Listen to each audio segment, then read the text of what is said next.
તો બે જણા નોકરી કરતા હોય. છોકરાને વહેલી સવારથી સ્કૂલ હોય. ઘરવાળી સવારમાં 6:30 સ્કૂલ આવી જાય, પછી છોકરો 7 વાગે જાય, છોકરાના પપ્પા 9 વાગે જાય. આવી પરિસ્થિતિ હોય.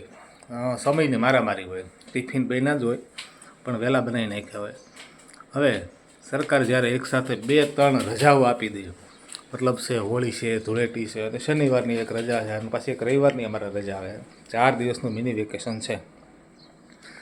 અત્યારે વાગ્યા છે 9:45, બરાબર. હું જોકે હજી હમણાં ઉઠ્યો જ છું, એમાં કંઈ નવાઈ નથી. ઉઠીને થોડો ઘણો નાસ્તો કર્યો. આ છોકરો પાછળ આવે છે એ હમણાં ઉઠી રહ્યો છે.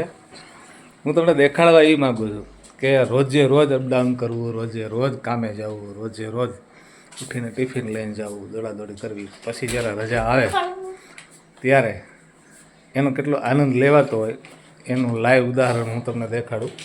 ફરીવાર ઘડિયાળ દેખાડી દઉં. હા, ક્યાં કઈ ઘડિયાળ? હા, 9:45, બરાબર. આજે છે ધૂળેટી. ચાલુ રાખજો.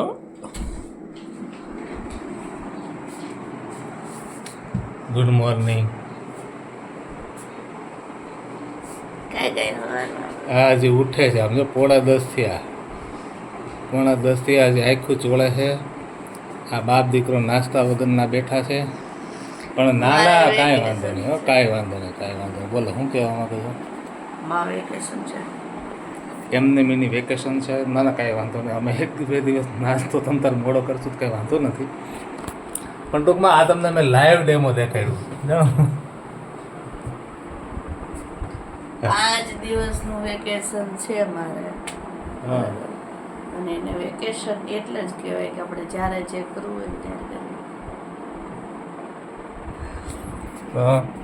હું માનું છું લગભગ ખાલી મારા ફેમિલીમાં આવું નહીં હોય, પણ બધા નોકરિયાત, જે લોકો ડબલ નોકરિયાત છે એમના ફેમિલીમાં કદાચ આવી જ બધી લાઈફસ્ટાઈલ હશે એવું વિચારું છું.